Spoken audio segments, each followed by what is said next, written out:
देखिए अध्याय का नाम क्या है, अध्याय 11। ठीक है, नाम लिख लेना, सब लिख लिया नाम ना। मानव नेत्र तथा रंग बिरंगा संसार अध्याय का नाम। देखिए यह जो है मानव नेत्र का चित्र है, आप लोग लिख लेंगे मानव नेत्र का नामांकित चित्र। मानव नेत्र का नामांकित चित्र। अब आप लोग जो है इसमें ये मानव नेत्र का जो चित्र है, नामांकित चित्र है, जिसमें बहुत सारे अंग को जो है निरूपित किया गया, दिखाया गया है। जैसे सबसे पहले आप देखिएगा तो मानव नेत्र का जो साइज है, माने शेप है, किस शेप का है, माने शेप माने आकृति, गोलाकार है, त्रिभुजाकार है, वर्गाकार है, आयताकार है।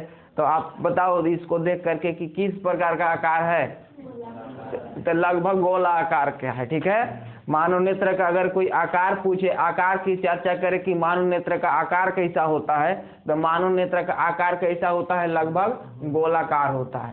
तो गोलाकार होता है तो इसकी कोई भी गोला का व्यास होता है ना, तो गोला का व्यास होता है, तो उसी प्रकार से मानव नेत्र का लगभग व्यास की अगर हम लोग बात करें तो कितना होता है, 3 पॉइंट लगभग, सबका देखो कम बेसी होता है। ठीक है, लेकिन लगभग अगर हम लोग बात करें तो 3.5 सेंटीमीटर के आसपास जो है इसका ये होता है, व्यास होता है। ये नहीं 3 पॉइंट नहीं, 2 पॉइंट लिखा हुआ है, 2.3 सेंटीमीटर। ठीक है, 2.3 सेंटीमीटर के आसपास जो है इसका व्यास होता है। अब देखिए इस सब लोग आप लोग बना लिए हैं ना, तो इसमें जो है विभिन्न अंगों का जो काम है, उस काम को हम लोग समझते हैं कि कैसे कैसे काम होता है हमारी आंखों में। तो सबसे पहले अगर हम लोग बात करें तो सबसे पहले मान लेते हैं यहाँ से स्टार्ट करते हैं, और जो है कर्निया से स्टार्ट करते हैं, या कर्निया से स्टार्ट करें या फिर परितारिका से। चलो परितारिका से ही स्टार्ट करते हैं, परितारिका। अब अपने कॉपी में जो है परितारिका लिखेंगे और डैश देंगे। सबका जो है इसमें काम क्या है, कैसे करता है, उस सब की जो है आप लोग नोट कर लीजिए। परितारिका नीचे लिखेंगे, परितारिका लिख लिए, परितारिका डैश देने के बाद लिखेंगे परितारिका, परितारिका, परितारिका पुतली, परितारिका पुतली, पुतली लिख लिए, परितारिका पुतली के आकार, परितारिका पुतली के आकार, पुतली के आकार को नियंत्रित करता है, पुतली के आकार को नियंत्रित करता है। लिख लिए, परितारिका पुतली के आकार को नियंत्रित करता है। जैसे देखिए हम लोगों का जो मानव नेत्र है, तो इस नेत्र में पुतली एक ऐसा अंग है जो प्रकाश की मात्रा को नियंत्रित करता है, और पुतली को जो नियंत्रित करता है उसको परितारिका बोलते हैं। परितारिका क्या है आप लोग लिख लिए, परितारिका। तो परितारिका लिख लिए, तो परितारिका क्या है, तो परितारिका एक ऐसी हमारे अंग है समझ लो नेत्र का, जो इस देखिए इसको पुतली बोलते हैं, तो इसकी आकार को नियंत्रित करता है। जैसे आप देखते होंगे कि आप जब धूप में जाते हैं तो आपका जो है आंख, जब प्रकाश अधिक मात्रा में, कुल मिलाकर कहने का मतलब है कि जब प्रकाश आपकी आंखों में बहुत ज्यादा प्रवेश करने लगता है तो पुतली सिकुड़ जाती है। परितारिका क्या होती है, सिकुड़ जाती है, और परितारिका सिकुड़ जाते हैं तो आपकी ये जो पुतली है, पुतली भी सिकुड़ जाता है, और जिससे आपकी आंख का साइज भी छोटा हो जाता है, और आपके आंखों में प्रकाश की मात्रा भी कम हो जाता है, नहीं जाने पाता है, आवश्यकता के अनुसार ही जा पाता है। तो इसका काम क्या है, परितारिका का काम क्या है? तो परितारिका का एक ही काम है कि प्रकाश जो पुतली के साइज को नियंत्रित करना, पुतली के आकार को नियंत्रित करना। अब पुतली का काम क्या है वो आप लोग लिखिए, लिखना है अब पुतली नीचे, पुतली, पुतली, पुतली का काम लिखिए कि पुतली क्या काम करता है हमारे नेत्र में। लिख लिए? देश देने के बाद लिखेंगे पुतली, पुतली आंख में प्रवेश करने वाली, पुतली आंख में प्रवेश करने वाली, पुतली आंख में प्रवेश करने वाली, आंख में प्रवेश करने वाली प्रकाश की मात्रा को, प्रकाश की मात्रा को, प्रकाश की मात्रा को नियंत्रित, प्रकाश की मात्रा को नियंत्रित करती है, प्रकाश की मात्रा को नियंत्रित करती है, प्रकाश की मात्रा को नियंत्रित करती है। लिख लिए सभी लोग? प्रकाश की मात्रा को नियंत्रित करती है, पूर्ण विराम। जैसे देखिए हमारी आंखों में जो प्रकाश प्रवेश करता है, आप देखिएगा जब जहां पर मंद प्रकाश रहेगा यानी कि कम प्रकाश रहेगा, तो वहां पर जो है आपकी आंखों की साइज की जो आकार होता है उसमें परिवर्तन हो जाता है, आंख शिथिल हो जाता है। कहने का मतलब जहां पर जैसे कि यहाँ पे अभी प्रकाश की मात्रा क्या है, बहुत ज्यादा नहीं है ना बहुत कम है, तो यहाँ पर हम लोग को आंख में जो प्रकाश प्रवेश कर रही है उसके मात्रा को नियंत्रण कौन कर रहा है? तो पुतली कर रहा है। और इस समय हम लोग का आंख एकदम शिथिल है। शिथिल का मतलब कि आंख में किसी प्रकार का तनाव नहीं है। और वही अगर आप देखिएगा धूप में जब चलिएगा या बल्ब की ओर देखिएगा तो इसमें तनाव महसूस होता है। तो तनाव महसूस होने का कारण क्या है कि जो पुतली है ना, प्रकाश की मात्रा जब अधिक आने लगता है तो ये अपना साइज बदलने लगता है परितारिका के माध्यम से। ठीक, तो ये जो पुतली का काम है प्रकाश की मात्रा को नियंत्रित करना। आगे उसी में लिखो, उसमें और लिखना है पुतली को आइरिस,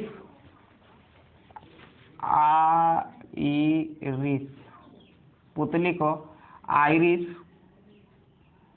भी कहा जाता है, पुतली को आइरिस भी कहा जाता है। लिख लिए सभी लोग? आइरिस भी कहा जाता है, आइरिस भी कहा जाता है। यह मानव नेत्र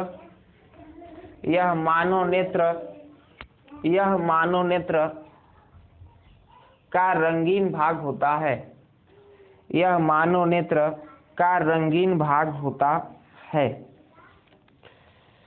यह मानव नेत्र का रंगीन भाग होता है,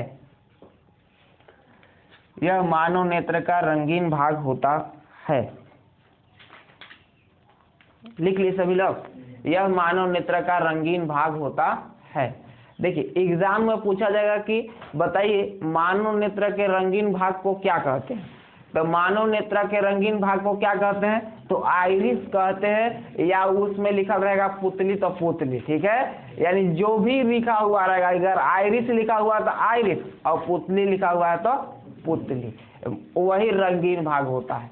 जैसे देखिए सबकी आंखों में रंगीन भाग है, सबकी आंखों में जो है रंगीन भाग है। आप देखिएगा बहुत सारा जो है आंख की कलर बातचीत नहीं करेंगे, आप देखिएगा कि भिन्न भिन्न लोगों की आंख जो है भिन्न भिन्न टाइप दिखाई देता है, रंग जो है लगभग अलग अलग प्रकार के होता है। तो वो किस पर निर्भर करता है? आइरिस पर निर्भर करता है। आप सामान्य देखते हो कि इसमें काला दिखाई देता है, लेकिन जो है बहुत लोगों को देखिएगा कि कई टाइप के दिखाई देता है। अनुभव किए है ना, कैसा कैसा दिखाई देता है बताओ तो? ब्राउन और बोलो। आप देखो जो है बहुत, यानी ये सब रियलाइज करने वाला चीज है, ठीक है। आप देखे होंगे अपने लाइफ में जरूर कि आंखें जो है अलग अलग प्रकार के, अलग अलग कलर के जो है बहुत लोगों को दिखाई देता है। तो वो किस पर निर्भर करता है, तो वही पुतली पर निर्भर करता है, आइरिस पर निर्भर करता है। एग्जाम में आपसे पूछा जाएगा कि किस पर निर्भर करता है, मानव नेत्र का रंग जो है किस पर निर्भर करता है, तो आइरिस पर निर्भर करता है। समझ में आ गया सब लोगों को। अब देखिए अगला पॉइंट, आपको मान लो ये स्वच्छ मंडल लिखना है, स्वच्छ मंडल, और इसी को एक और नाम से जाना जाता है, कॉर्निया।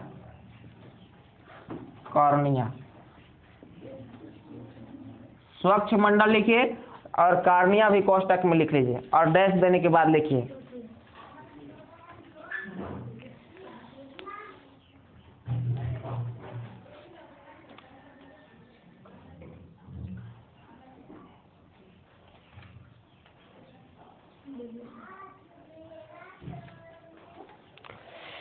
लिख लिए सभी लोग। डैश देने के बाद लिखेंगे यह मानव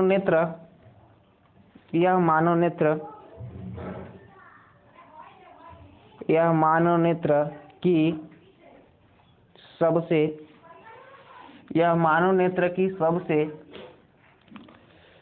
ऊपरी भाग है, यह मानव नेत्र की सबसे ऊपरी भाग है, जो एक झिल्ली के समान होता है, जो एक झिल्ली लिख ले रहे हैं ना सभी लोग, जो एक झिल्ली के समान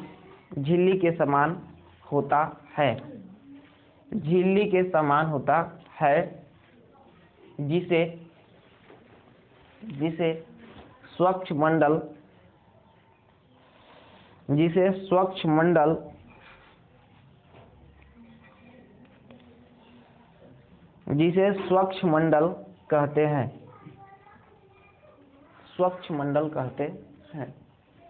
जिसे स्वच्छ मंडल कहते हैं। लिख लिए सभी लोग। और यहाँ कोष्टक में लिखा हुआ है तो कॉर्निया भी कहते हैं, ऐसा नहीं कि केवल स्वच्छ मंडल बोलते हैं, कॉर्निया भी कहते हैं। देखिए कॉर्निया कहाँ पे है, यहाँ पर देखो, ये देखो सबसे ऊपर जो लाइन दिखाई दे रहा है ना, यही है आपका स्वच्छ मंडल है। ये है क्या, ये आंख की सबसे ऊपरी झिल्ली है। जैसे आप इसको हटा दो, ई वाला हटा दो, तो उसके नीचे फिर जाओगे तो वही वाला कॉर्निया है। समझ में आ रहा है कॉर्निया कौन है? ये जो है आप देखिए, ये आंख का ई ऊपर वाला हटा दो, झिल्ली चमड़ी समझ लो, इसको कह लो, तो इसके अंदर जो है सबसे ऊपरे वो क्या चीज है, कॉर्निया है। वो सबसे ऊपर विभाग है, क्या है वो, कॉर्निया है। अब देखो होता क्या है कि इसका काम क्या है और ये जो है एक कितना इम्पोर्टेंट है। तो देखिए ये जो है जैसे जैसे आयु बढ़ता है, बातचीत नहीं करेंगे, जैसे जैसे आयु बढ़ता है वैसे वैसे यह धुंधला होते जाता है। ये जैसे जैसे आयु बढ़ता है, आंख की सुरक्षा नहीं कर पाते तो यह धुंधला होते जाता है। इस पर जो है दूधिया रंग का परत चढ़, दूधिया रंग जैसा हो जाता है, या माने कोई पदार्थ इसमें पड़ जाता है, जो है उसका कलर खराब हो जाता है। जितना अभी साफ बचपन में जितना साफ होता है उतना साफ नहीं, बल्कि धुंधला हो जाता है। ठीक, तो धुंधला हो जाता है, तो इसी के कारण जो है लोगों को मोतियाबिंद हो जाता है, लोग नहीं देख पाते हैं कि जो स्वच्छ मंडल, नाम भी देखो ना कि क्या लिखा है, स्वच्छ मंडल लिखा हुआ है, साफ सुथरा। स्वच्छ माने साफ सुथरा होता है ना, तो उसको कॉर्निया कहो या स्वच्छ मंडल कहो।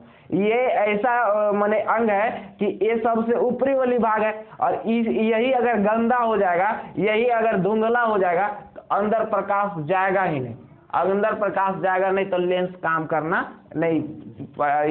करेगा ही नहीं।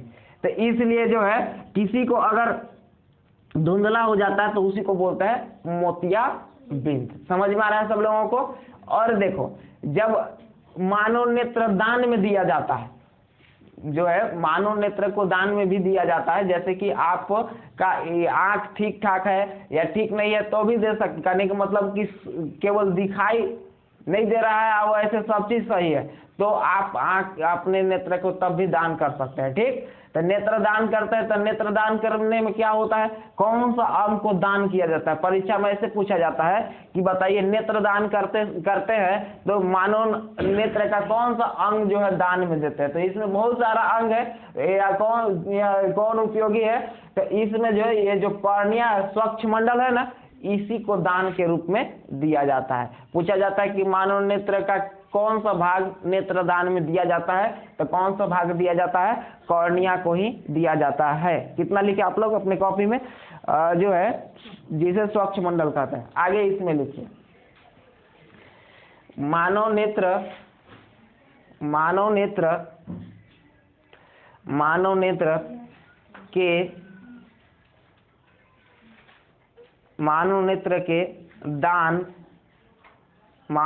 के दान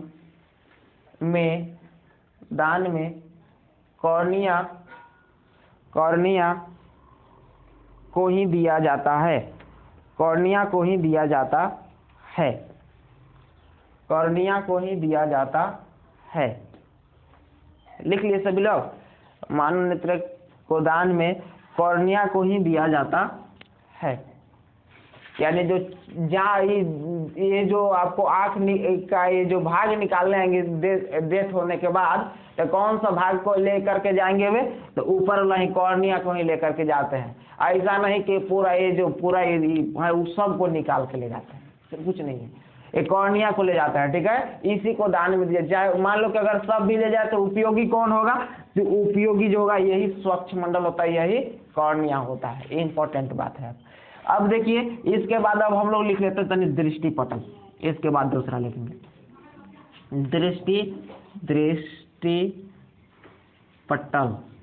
दृष्टि पटल लिखना है। दृष्टि पटल, इसका एक और नाम है वो भी लिख लेना कोष्टक में ही है, रेटिना। दृष्टि पटल कोष्टक में लिख लेंगे रेटिना।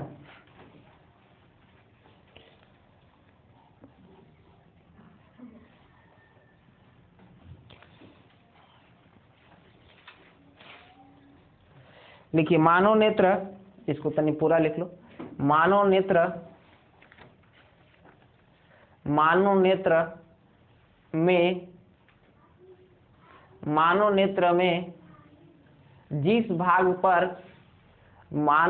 में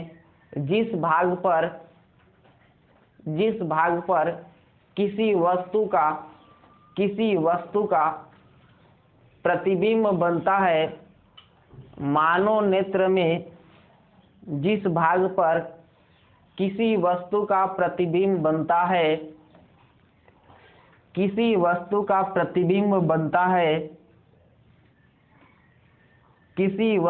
प्रतिबिंब बनता है, लिख लिए सभी लोग। मानव नेत्र में जिस भाग पर किसी वस्तु का प्रतिबिंब बनता है उसे दृष्टि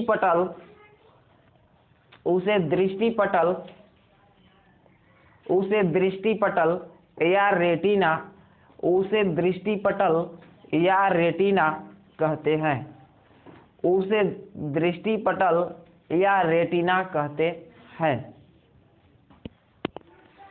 उसे दृष्टि पटल या रेटिना कहते हैं। लिख लिए सभी लोग। आगे लिखिए। अब मान लो कि कैमरा की जो है लेंस के जो प्रतिबिंब बनता है, तो प्रतिबिंब की प्रकृति क्या होता है, ये सब भी आपको जानकारी होना चाहिए। ठीक है, पूर्ण विराम के बाद लिखिए। जो लिखना है प्रतिबिंब की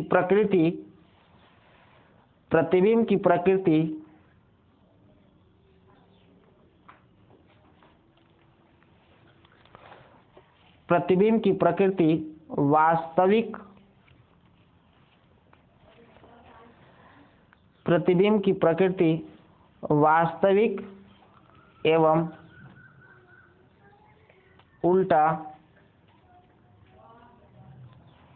वास्तविक एवं उल्टा होता है।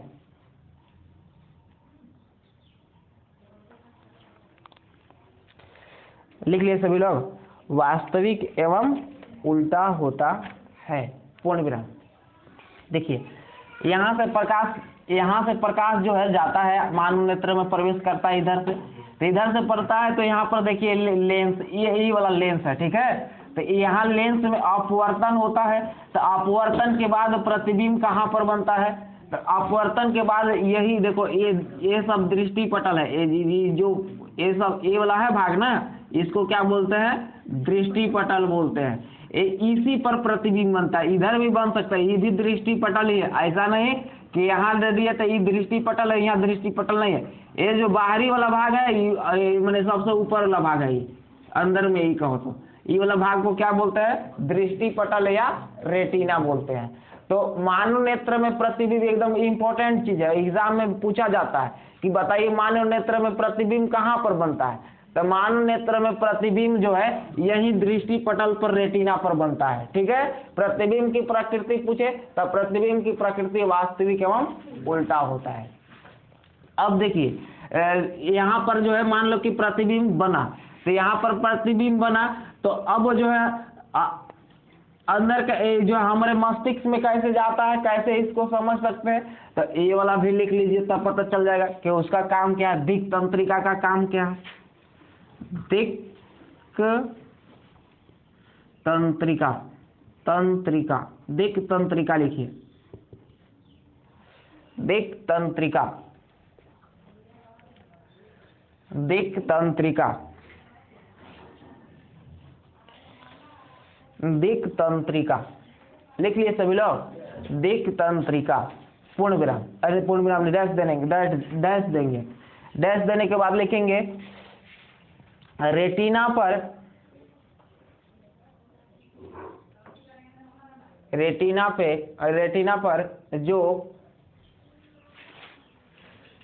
पर जो प्रतिबिंब बनता है, रेटिना पर जो प्रतिबिंब बनता है, रेटिना पर जो प्रतिबिंब बनता है, लिख लिए सभी लोग, उसको रेटिना पर जो प्रतिबिंब बनता है उसको दिक् तंत्रिका, दिक् तंत्रिका, दिक् तंत्रिका विद्युत सिग्नल, विद्युत लिख लिए सभी लोग, विद्युत सिग्नल, विद्युत सिग्नल में परिवर्तित कर, विद्युत सिग्नल में परिवर्तित कर, विद्युत सिग्नल में परिवर्तित कर, लिख लिए सभी लोग, विद्युत सिग्नल में परिवर्तित कर मस्तिष्क तक, लिखिए जल्दी से, मस्तिष्क तक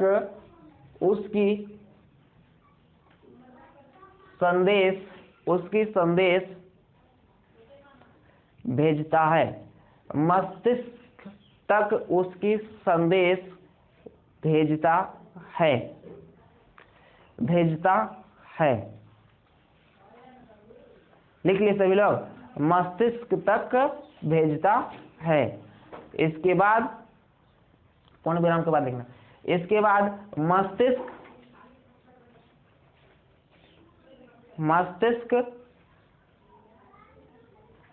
विचार करता है, मस्तिष्क विचार करता है कि यह किस प्रकार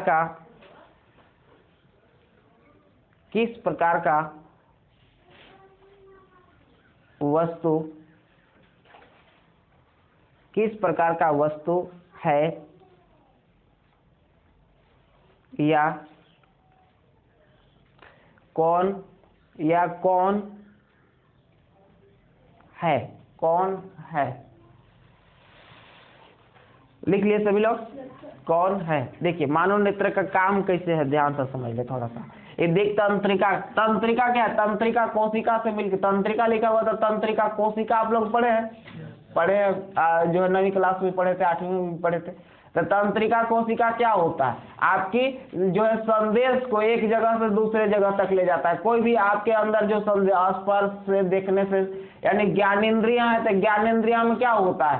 तंत्रिका कोशिका होता है। और तंत्रिका कोशिका मिलकर के हमारे अंग में एक तंत्रिका तंत्र का निर्माण करते हैं। तो उसी प्रकार से ध्यान से समझो, ये तंत्रिका कोशिका होता है। ये सब दिक तंत्रिका, इसमें ऐसा लिख बनाया है ऐसे ना, ये सब जो है कोशिका है। और कौन सी कोशिका है? तंत्रिका कोशिका है।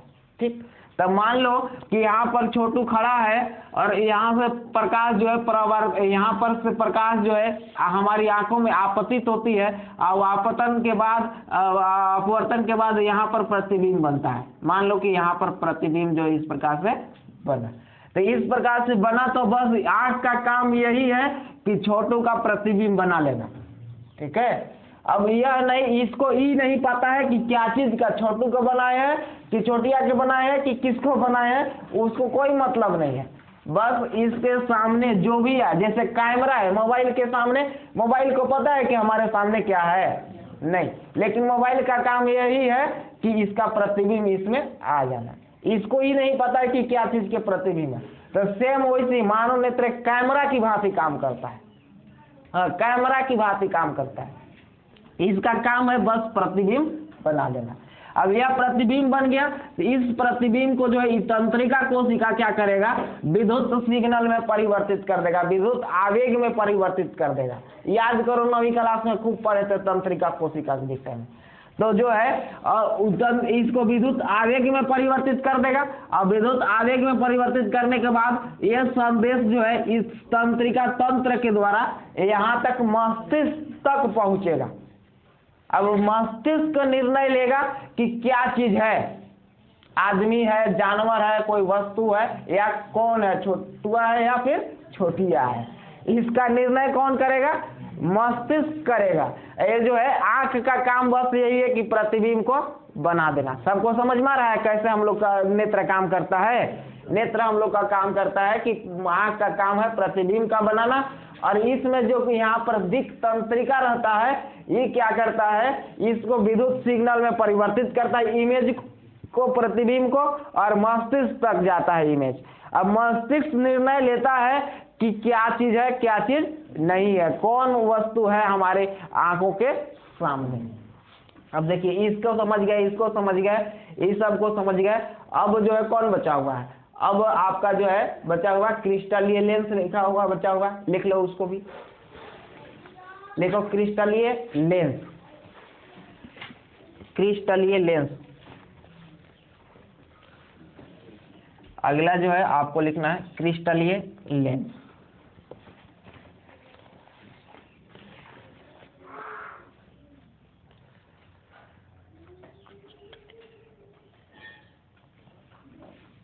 क्रिस्टलीय लेंस लिख लिए सभी लोग? क्रिस्टलीय लेंस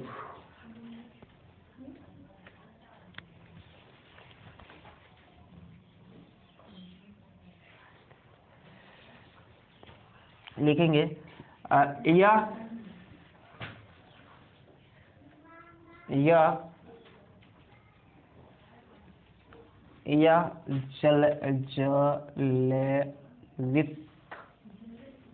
जलैवित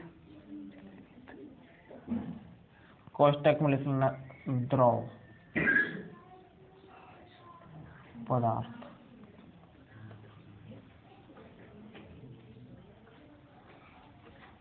से, जलैवित यानी द्रव पदार्थ से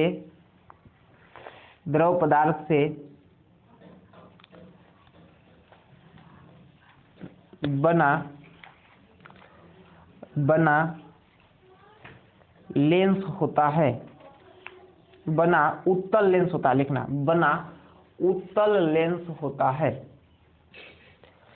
उत्तल लेंस होता है, उत्तल लेंस होता है। लिख लिए सभी लोग? यह जलैवित पदार्थ से बना उत्तल लेंस होता है। पूर्ण विराम, पूर्ण विराम। लिख लिए सभी लोग। यह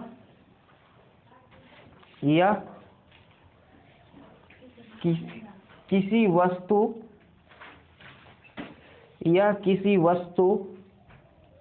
का प्रतिबिंब, यह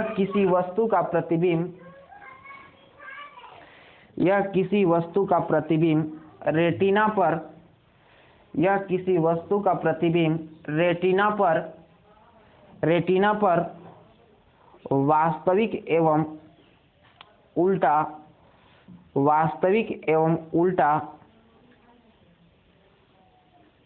बनाता है, वास्तविक एवं उल्टा बनाता है।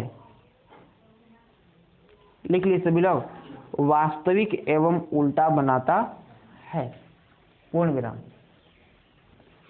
इसके आकार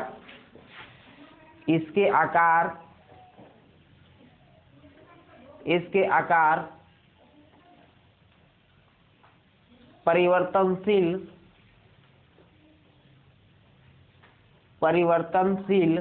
होता है।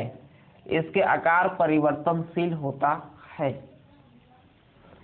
परिवर्तनशील होता है। लिख लिए सभी लोग, परिवर्तनशील होता है। इसे क्रिस्टलीय लेंस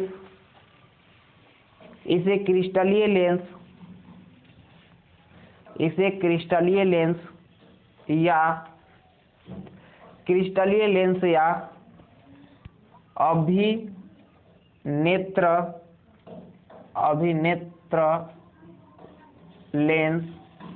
अभिनेत्र लेंस, क्रिस्टलीय लेंस या अभिनेत्र लेंस कहते हैं। लिख लिए सभी लोग, कहते हैं। पूर्ण विराम, पूर्ण विराम। इसे क्या बोलते हैं? क्रिस्टलीय लेंस को क्या बोलते हैं? अभिनेत्र लेंस भी बोलते हैं। ठीक है, अभिनेत्र लेंस बात करें या फिर क्रिस्टलीय लेंस बात करें तो बात एक ही है। ठीक है, एक क्या चीज होता है? तो एक जलवित पदार्थ यानी द्रव से बना हुआ लेंस होता है। कैसा लेंस होता है? तो उत्तल लेंस होता है। तो अब आपसे पूछा जाएगा कि मानव नेत्र में किस प्रकार का लेंस है, तो मानव नेत्र में किस प्रकार का लेंस है? उत्तल है कि अवतल है? तो उत्तल लेंस है। मानव नेत्र में किस प्रकार का लेंस है? उत्तल लेंस है। अब आपको जो है ये अभी देखो बच गया है, लेकिन अब पक्षमाभी पेशियां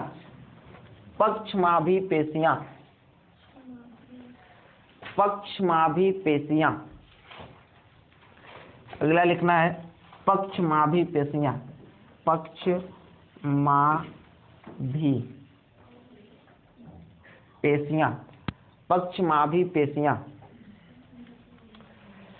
पक्षमाभी पेशियां लिख लिए सभी लोग, पक्षमाभी पेशियां। देखिए पक्षमाभी पेशी क्या है?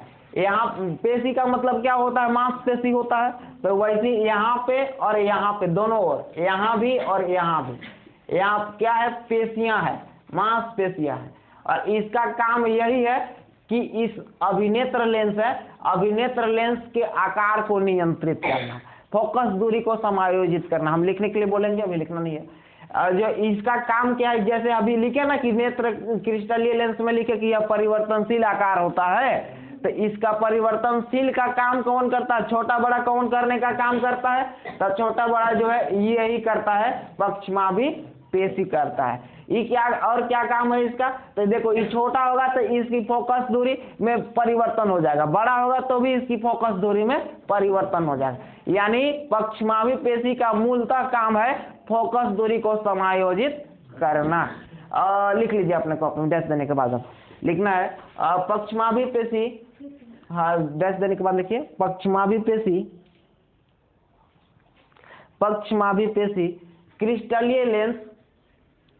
क्रिस्टलीय लेंस की फोकस दूरी, पक्षमाभी पेशी क्रिस्टलीय लेंस की फोकस दूरी,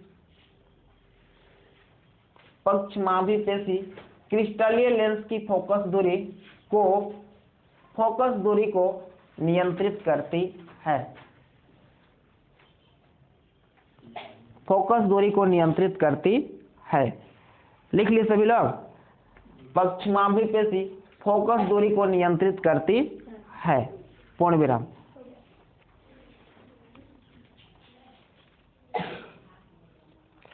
पक्षमाभी पेशी फोकस दूरी को नियंत्रित करती है, पूर्ण विराम।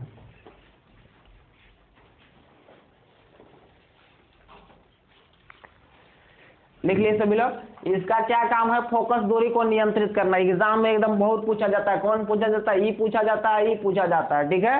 और दान कौन दे जाता है? वो पूछा जाता है अधिकतर। तो याद करना है कि मानव नेत्र में फोकस दूरी का नियंत्रण किसके द्वारा होता है? तो यही पक्षमाभी पेशी के द्वारा होता है। और देखिए, अब किसी वस्तु को हम देख कैसे पाते? फोकस दूरी के कारण ही देख पाते हैं। हमारे आंख के फोकस पर कोई वस्तु होगा तो ही हम उसको देख पाएंगे। अगर फोकस पर वह नहीं रहेगा तो उसको हम नहीं देख पाएंगे। तो हमारी आंख का फोकस दूरी जो है परिवर्तनशील होता है। हम लोग जो है अपने फोकस दूरी को कम बेसी घटा बढ़ा सकते हैं। समझ में आ रहा है? क्योंकि यह जो है एक लेंस जो है, तो लेंस क्या है? द्रव से बना हुआ है। तो द्रव का आकार जो है ना, ये जो अभी बताए एक पक्षमाभी पेशी, इसके आकार को छोटा बड़ा करते रहता है। जैसे अभी क्रिस्टलीय लेंस है, तो ये अभी जैसा दिखाई दे रहा है, अभी थोड़ा सा लंबा दिखाई दे रहा है। ये चाहेगा तो इसको छोटा भी कर देगा, इसको चाहेगा तो थोड़ा सा ये लंबा भी कर देगा। यानी तो लंबा और छोटा होगा तो इसकी फोकस दूरी ऑटोमेटिक है कि परिवर्तित हो जाएगा। तो इसलिए जो है हम लोग ये आंखों में बहुत चीज को जो बहुत दूर को भी देख सकते हैं और नजदीक को देख सकते हैं, क्योंकि हम लोग का फोकस दूरी क्या है? परिवर्तनशील है। नेत्र की जो अभिनेत्र क्रिस्टलीय लेंस जो है फोकस को जो है आपने कम बेसी कर सकते हैं। अब देखिए होता कैसे है? पहले नंबर में कम कब होता है और बेसी कब होता है? तो देखिए, जब फोकस दूरी कम कैसे होता है, बेसी कब होता है? तो जब ये मान लो कि कैसा है? गोला आकार का है। सबको तो पता है कि उत्तल लेंस है। कैसा लेंस है?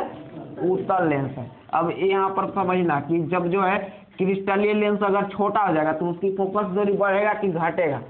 और ये नेत्रोदय क्या है? नेत्रोदय एक चीज अभी रह गया है ना। तो देखिए, अगर हम लोग बात करें, ये मान लो कि नेत्र लेंस है।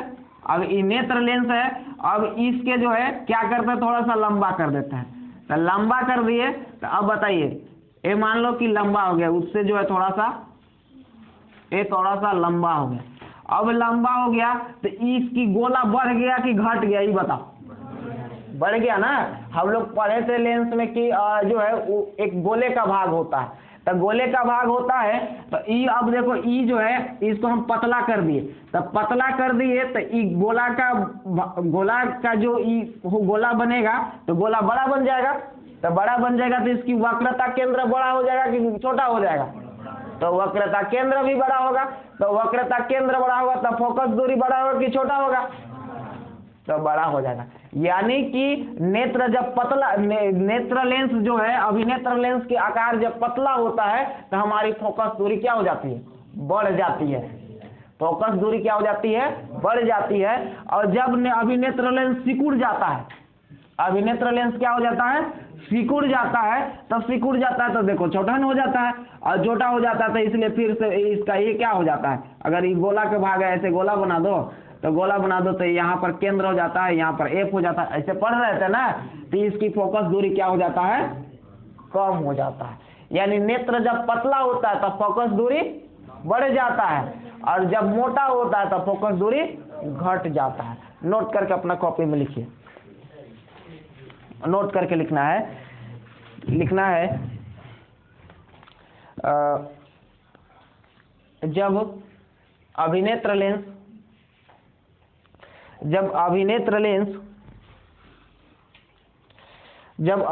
लेंस मोटा हो जाता है, जब अभिनेत्र लेंस मोटा हो जाता है, जब अभिनेत्र लेंस मोटा हो जाता है, जब अभिनेत्र लेंस मोटा हो जाता है तो फोकस दूरी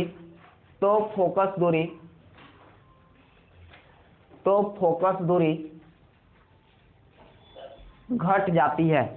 तो फोकस दूरी घट जाती है। तो फोकस दूरी घट जाती है। जबकि जब अभिनेत्र लेंस पतला हो जाता है, जब अभिनेत्र लेंस पतला हो जाता है तो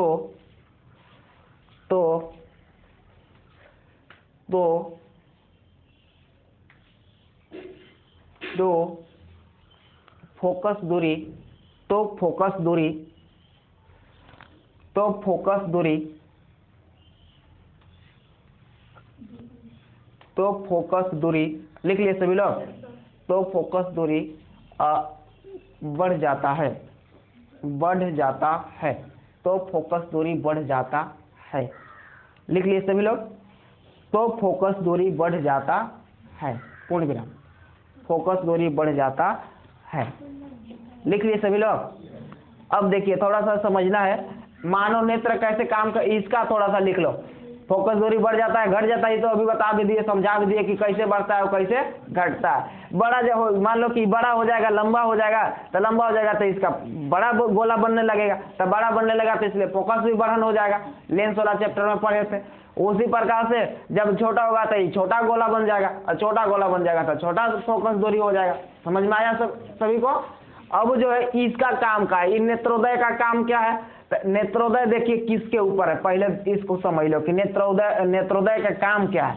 तो नेत्रोदय का काम यही है सुरक्षा प्रदान करना। लेंस का क्या करना? सुरक्षा प्रदान करना। ये सुरक्षा करता है और कुछ नहीं। इसका मैंने विशेष रूप से इसका काम यही है कि नेत्र को जो है सुरक्षित करता है, सुरक्षित रखता है। लिखिए अपना कॉपी में, नेत्रोदय लिख लो। नेत्रोदय लिखा हुआ है, नेत्रोदय देख के लिखो यहाँ पे, नेत्रोदय लिख लिए। डैश देने के बाद लिखेंगे यह भाग द्रव से भरा होता है, यह भाग द्रव से भरा होता है, यह भाग द्रव से भरा होता है। लिख लिए, द्रव से भरा होता है। जो लेंस, जो अभिनेत्र लेंस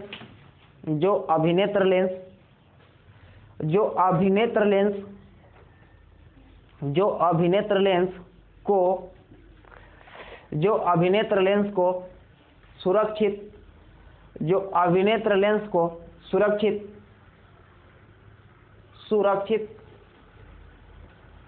रखता है, जो अभिनेत्र लेंस को सुरक्षित रखता है।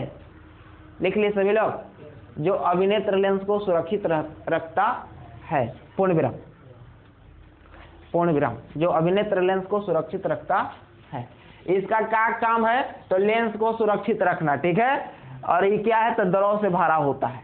अब देखो एक और बच गया है, कचाव द्रव, ये भी लिख लीजिए, इसको क्यों छोड़ेंगे? कचाव द्रव,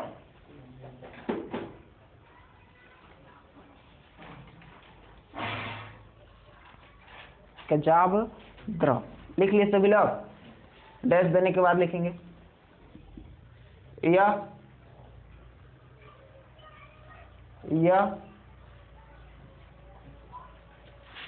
मानव नेत्र की सबसे बड़ी भाग है, यह मानव नेत्र की सबसे बड़ी भाग है, जिसमें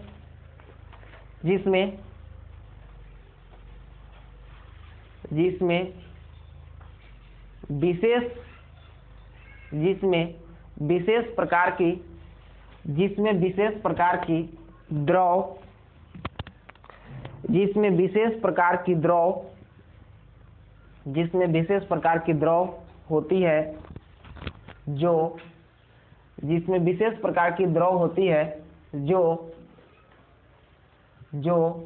दृष्टिपटल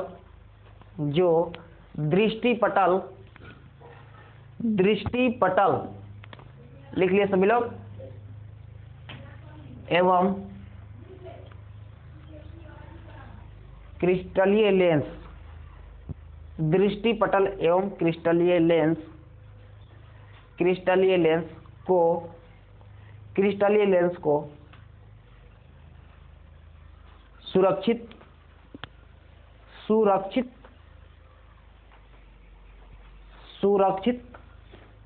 रखता है, सुरक्षित रखता है, सुरक्षित रखता है। लिख लिए सभी लोग, सुरक्षित रखता है। देखो इसमें क्या है, द्रव भरा हुआ है। अब ई वाला जो कोशिका है ना, बहुत ही कोमल है, सुग्राही एकदम है। अब इस सुग्राही है तो इसकी रक्षा बहुत महत्वपूर्ण है।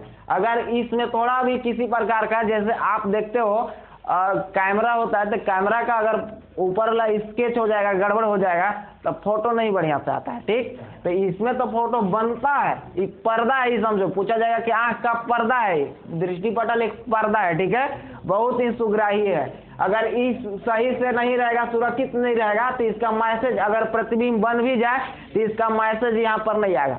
तब आंख, अब बताओ इसका जो मोबाइल में, अगर कहने का मतलब प्रतिबिंब आ रहा है लेकिन क्लिक नहीं हो रहा है, फोटो नहीं खींचा रहा, तो मेमोरी में सेव होगा?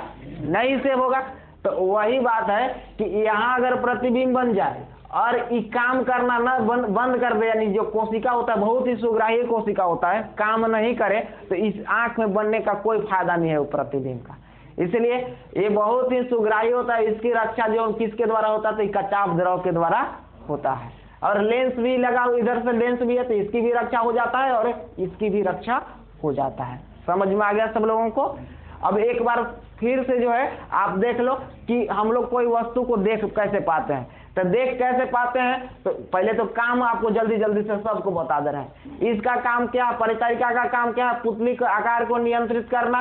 पुतली का काम क्या है?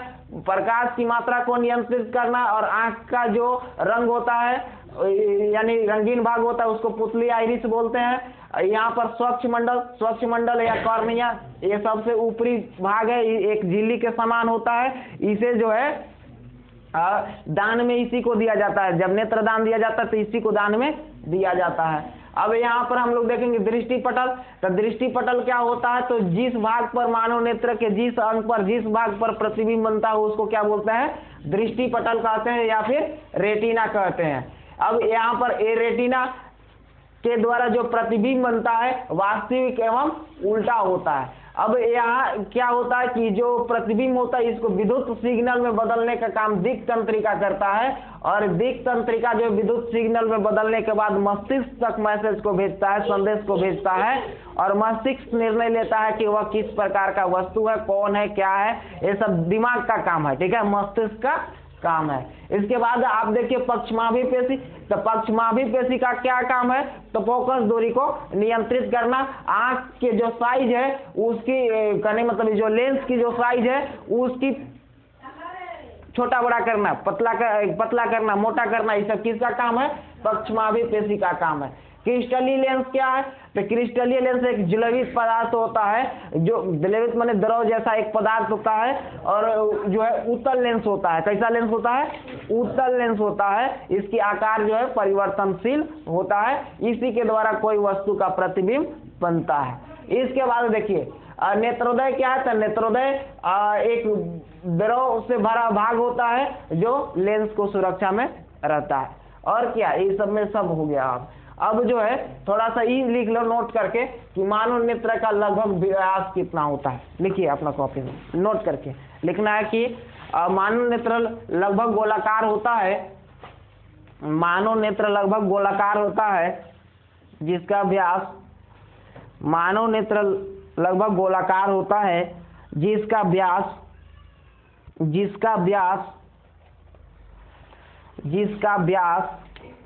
लिख लिए सभी लोग, जिसका व्यास 2.3 सेंटीमीटर, जिसका व्यास 2.3 सेंटीमीटर, 2.3 सेंटीमीटर यहाँ पर लिखा हुआ है 2.3 सेंटीमीटर। लिख लिए सभी लोग, कोष्टक में लिखना लगभग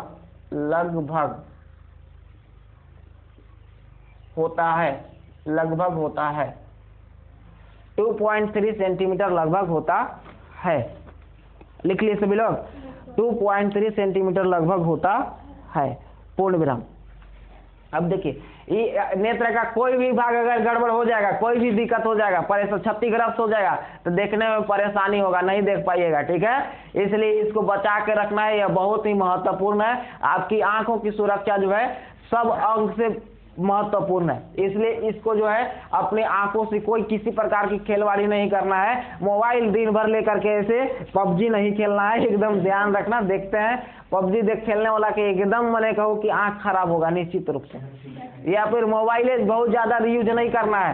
कंप्यूटर के सामने अगर बैठना है तो सुरक्षा के साथ बैठना है, यानी कहने का मतलब कि चश्मा का उपयोग करें जब ज्यादा प्रकाश में रह रहे हैं तब, ठीक है। क्योंकि यह जो है आपको बार बार मिलने वाला चीज नहीं है, और ये एक बार खराब हो जाने के बाद जो है जिंदगी भर बर्बाद हो जाइएगा। इसलिए बहुत सुरक्षा इसको जरूरी है। इससे किसी प्रकार की खेलवाड़ी नहीं करना है। बच्चे लोग देखते हैं बचपन में तार कमानी से वगैरह से खेलते हैं, वो लोगों को अब आप लोग अगर देखें तो वो लोगों को जो है समझाएं और उन लोगों से ये सबसे जो है ये करें, क्योंकि आप तो अब समझ चुके हैं, आप गलती नहीं करेंगे। लेकिन हो सकता है आपके घर में बच्चे होंगे, उन लोगों को आप जो है सुरक्षित करने के लिए बहुत सारा उपाय बता सकते हैं और वो मना कर सकते हैं। समझ में आ गया सब लोगों को।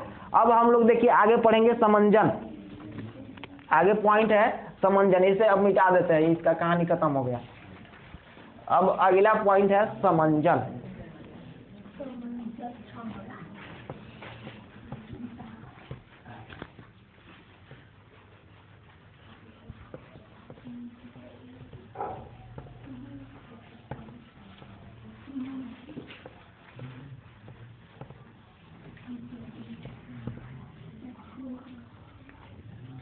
देखिए क्वेश्चन क्या एग्जाम में पूछा जाता है,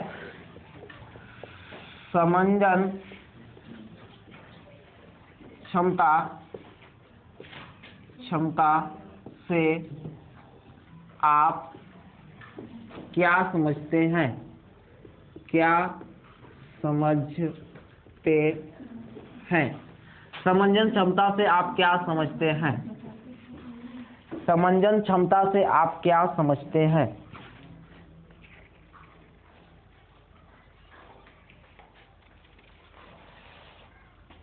समंजन क्षमता से आप क्या समझते हैं? लिख लिए सभी लोग। समंजन क्षमता से आप क्या समझते हैं, इसको लिख लो, इसको आंसर भी लिख लेंगे, इसके बाद थोड़ा सा समझेंगे। समंजन क्षमता से आप क्या समझते हैं? लिख लिए सभी लोग।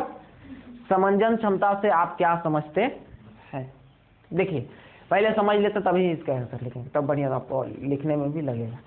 देखो समंजन क्षमता क्या है, तो ऐसे तो फोकस दूरी को समायोजित करना समंजन क्षमता कहलाता है। एक लाइन में कि फोकस दूरी में अभिनेत्र लेंस की वह क्षमता जिसके कारण वह फोकस दूरी को समायोजित कर लेता है, समंजन क्षमता कहलाता है।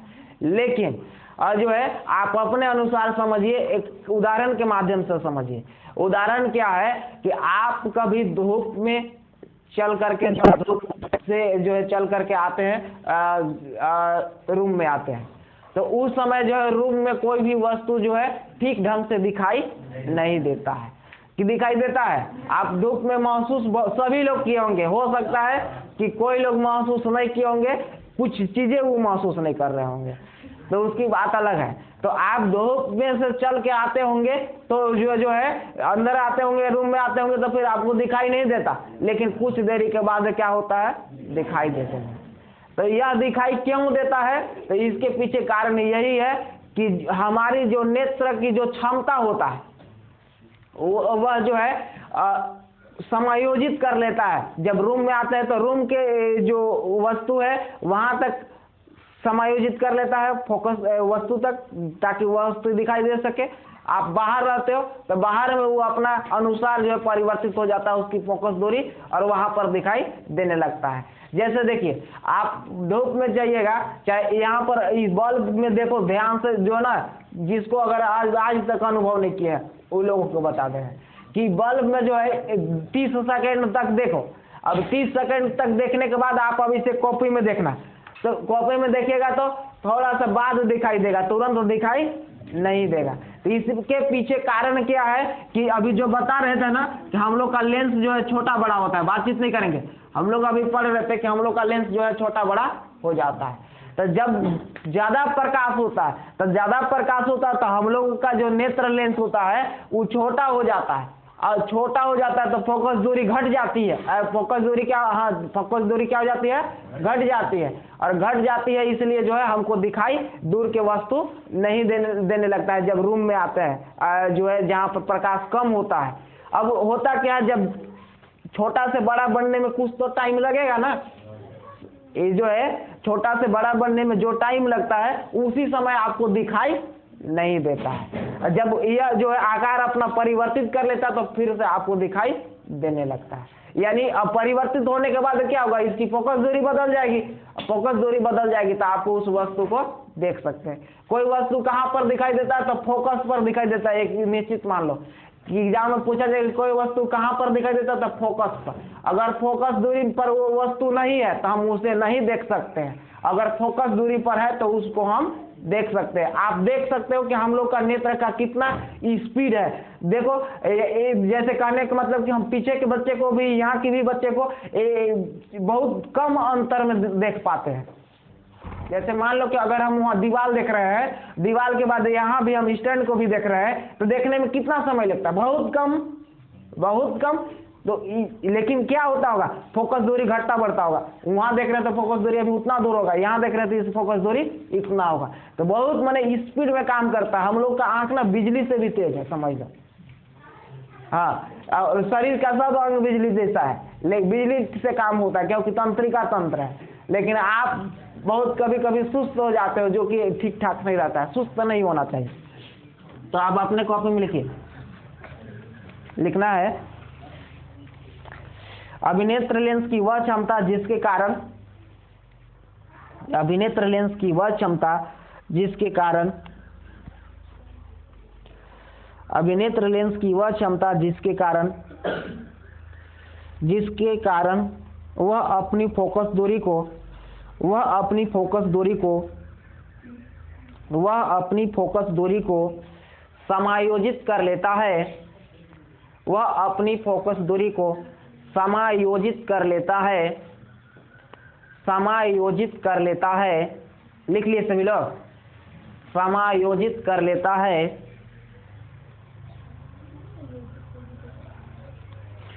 अभिनेत्र लेंस की वह क्षमता जिसके कारण वह अपनी फोकस दूरी को समायोजित कर लेता है। समंजन क्षमता, समंजन क्षमता, समंजन क्षमता कहलाता है, समंजन क्षमता कहलाता है, समंजन क्षमता कहलाता है। जैसे जैसे जैसे धूप, जैसे धूप में से, जैसे धूप में से, धूप में से मंद मंद प्रकाश वाले कमरे में, मंद प्रकाश वाले कमरे में, मंद प्रकाश वाले कमरे में प्रवेश करते हैं, मंद प्रकाश वाले कमरे में प्रवेश करते हैं, मंद प्रकाश वाले कमरे में प्रवेश करते हैं तो कोई भी वस्तु दिखाई नहीं देता है, दिखाई नहीं देता है, कोई भी वस्तु दिखाई नहीं देता है। लिख लिए सभी लोग, दिखाई नहीं देता है, लेकिन कुछ देर बाद, लेकिन कुछ देर बाद, कुछ देर बाद, लेकिन कुछ देर बाद सभी वस्तु, लेकिन कुछ देर बाद सभी वस्तु दिखाई देने लगते हैं, सभी वस्तु दिखाई देने लगते हैं, सभी वस्तु दिखाई देने लगते हैं। पूर्ण विराम। लिख लिए सभी लोग, सभी वस्तु दिखाई देने लगते हैं।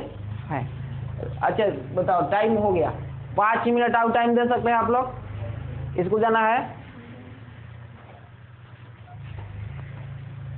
देखो लिखो तो नोट करके जल्दी से उसको खत्म ही कर देते हैं। लिखो जो है लिखना मानोनेत्रक, मानोनेत्रक नोट करके लिखना है, मानोनेत्रक के न्यूनतम, मानोनेत्रक के न्यूनतम, मानोनेत्रक के न्यूनतम फोकस, न्यूनतम फोकस दूरी, न्यूनतम फोकस दूरी लिख लिए सभी लोग। न्यूनतम को अल्पतम लिखल रहेगा तो आप लोग नहीं समझ पाइएगा कि न्यूनतम क्या होता है, अल्पतम क्या होता है। समझ सकते हैं न्यूनतम और अल्पतम एक ही चीज है, ठीक है। न्यूनतम फोकस दूरी लगभग लगभग लगभग 25 सेंटीमीटर होता है, लगभग 25 सेंटीमीटर होता है, लगभग 25 सेंटीमीटर होता है। लिख लिए सभी लोग, बढ़िया से याद करना कि 25 सेंटीमीटर लिखा हुआ है, लगभग 25 सेंटीमीटर होता है। तथा तथा